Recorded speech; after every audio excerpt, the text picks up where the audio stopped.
Bonjour, bienvenue dans ma chaîne, la chaîne dirigeante Leadership au féminin. Ici, je parle de leadership, je parle de management des entreprises, je parle aussi des management des ressources humaines et je suis aussi passionnée des questions de durabilité et de RSE et je parle aussi de ces questions ici sur cette chaîne.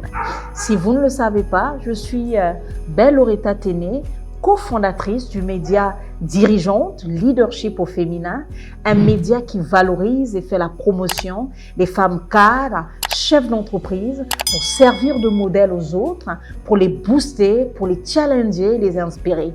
Et j'ai aussi une autre casquette, je suis associée, directrice générale du cabinet Afrique RSE Congo, entité du groupe panafricain Afrique RSE, spécialisé dans la durabilité, la responsabilité sociétale des entreprises. Alors aujourd'hui, j'ai une thématique que je souhaite partager avec vous, c'est la prise de parole en public.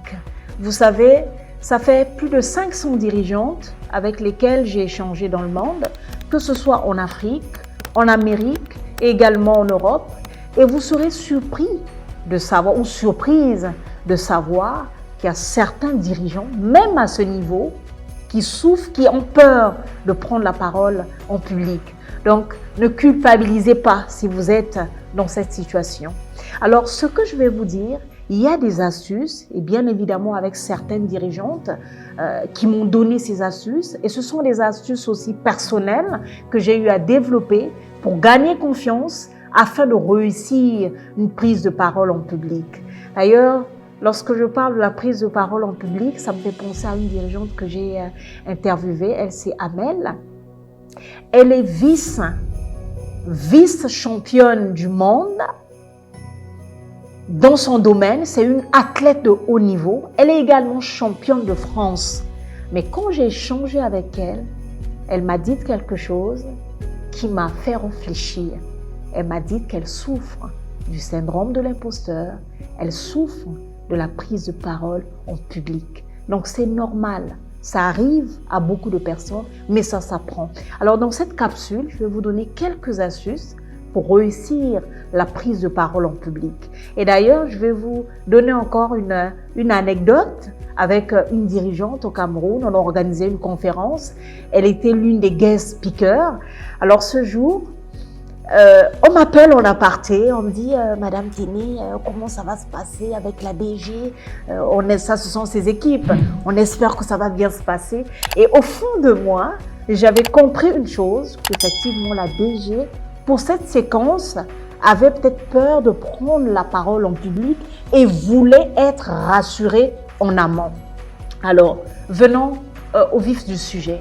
Qu'est-ce qu'il faut faire pour réussir une prise de parole en public? Alors, ce que je fais d'habitude, c'est de la préparation. Ça ne s'improvise pas, mais ça s'apprend.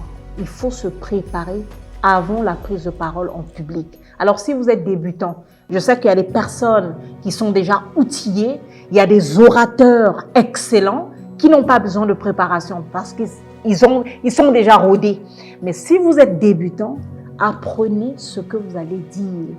C'est pas un péché de répéter ce que vous allez parler ou le discours que vous allez tenir en public. Ce n'est pas un péché.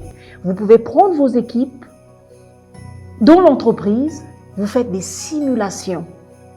Vous vous asseyez avec vos équipes et vous faites une simulation de votre discours que vous allez présenter en public. Ça vous permet à vous de bien maîtriser ce que vous allez dire et d'avoir suffisamment confiance et de leur demander surtout qu'est-ce qu'ils en pensent de votre discours. Ça aide la préparation.